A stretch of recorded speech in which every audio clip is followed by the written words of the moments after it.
Mental puberty, aroused at an early age.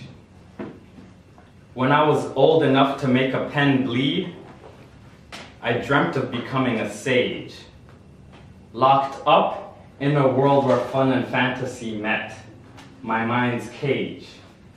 Reading contagion passed on from my siblings, sprinkled with my own sage. I dreamt and attempted at being an author. Wait, no, I am an author. And this is my book. Hi guys, my name is Mugabi.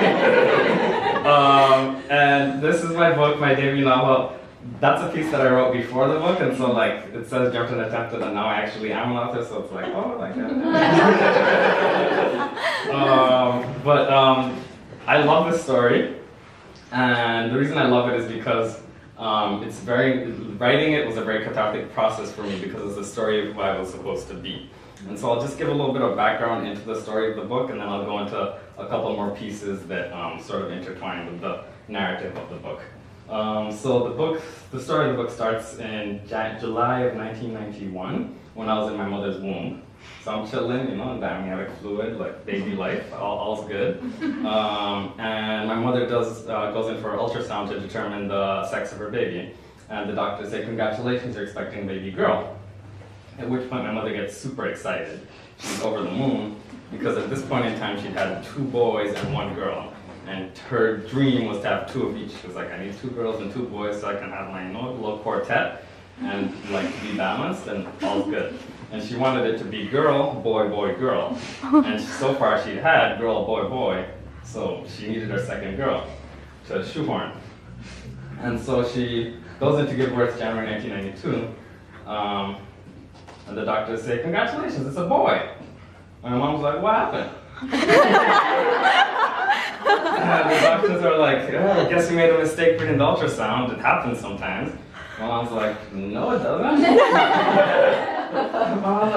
My mom was a nurse at this point in time. So I was like, I'm a nurse. Like, how could you not see that? Like, and they were like, So I was like, well, I wanted a girl, so I'm gonna have a girl.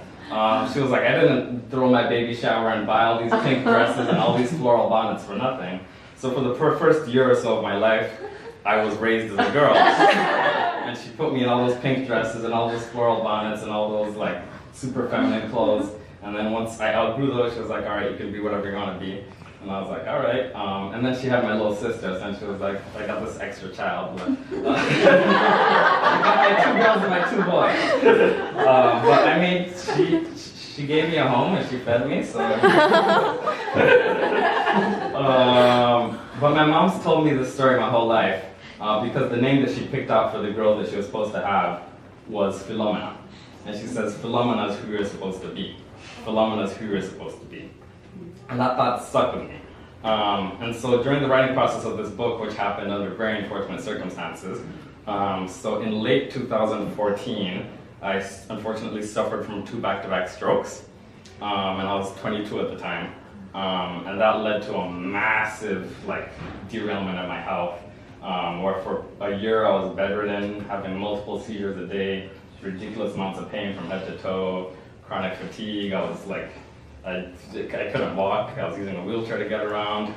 When I had the energy to actually roll the wheels, it was miserable. And my health was getting progressively worse over time. And every single doctor I went to told me, we don't know what's going on with you. We don't know what's going on with you. But we know your health is getting worse, and we know that you're probably going to die by the end of the year. And so for the whole of 2015, I was supposed to not make it to see 2016. And so I was like, all right, well, if I'm going to die, might as well leave something behind. And so I started, as a way of trying to grasp and trying to mold my mind over to my imminent death, I started writing letters. And I started writing letters to who I was supposed to be, to Philomena.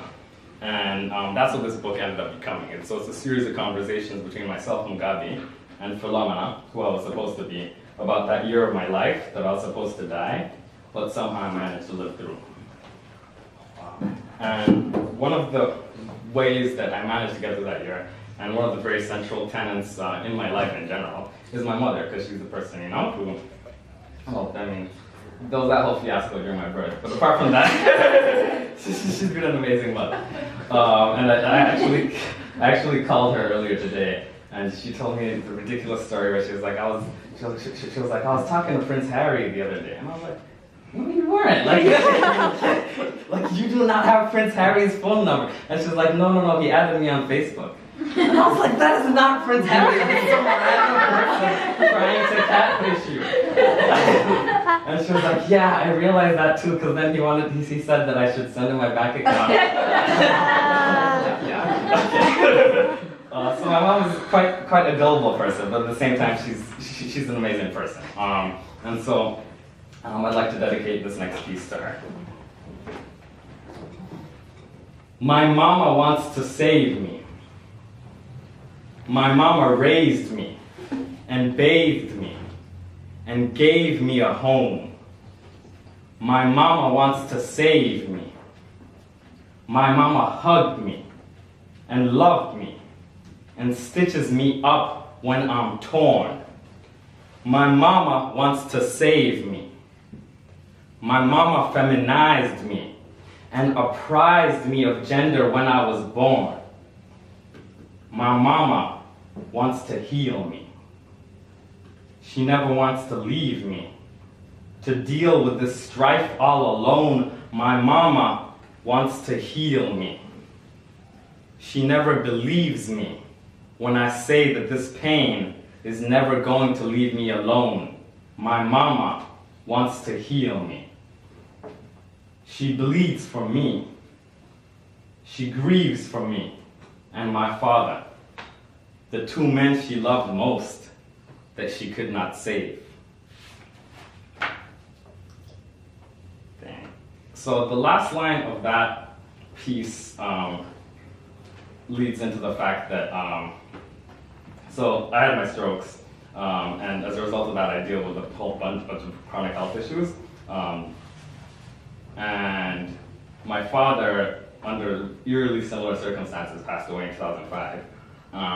And my mother is a nurse by profession, and she's always been a caretaker. She's always been the person looking after, like even in her own family, like she was always the one looking after her siblings. She was looking after her parents, because her mom was alcoholic, so her mom didn't raise her. She raised herself, and she raised all her siblings, and she was like working at like 12 years old, like supporting the whole family, because her father is just incredibly stingy, honestly.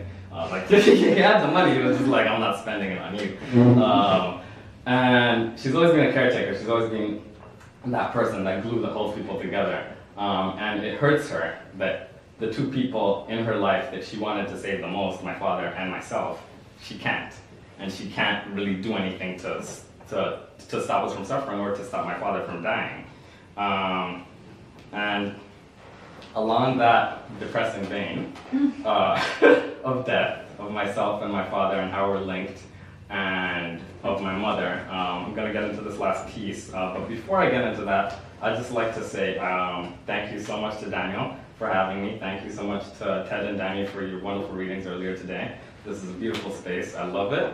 Reading by candlelight is something I should do more often. And I'd really appreciate it if you are into my story, if you'd like to find out more, if you could please come and support me and buy my book, because I'm about to embark on a little mini second leg of my tour. I'm going to hit up Montreal, Philadelphia, Pittsburgh, and it's not free. I gotta eat, and I gotta cover transport costs, so any money you throw my way for my book would be much appreciated.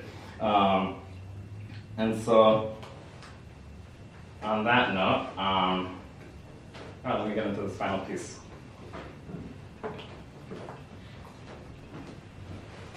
This is something that I wrote recently, but something that I was thinking of during that year when I was supposed to die, because I was thinking a lot about my father and how he suffered for a eerily similar time period before his death. If I die, bury me next to my father. If I die, bury me next to my father. If I die, bury me next to my father. I said, if I die, bury me next to my father. 2 graves over from Jaja Musaja. 1 grave up from the 1-foot grave of the 1-month-old cousin I never got to know. We're gonna have to clear more trees around the family graveyard soon because death trails my family like the police trail me. Walking through my neighborhood as they asked me. Me, the on and off resident of this neighborhood for the past 1.5 years. My brother, resident of this neighborhood for the past 5 years. And our roommate Osama, resident for the past 10 years. What are you doing in this neighborhood? Have you ever felt homeless in your own home?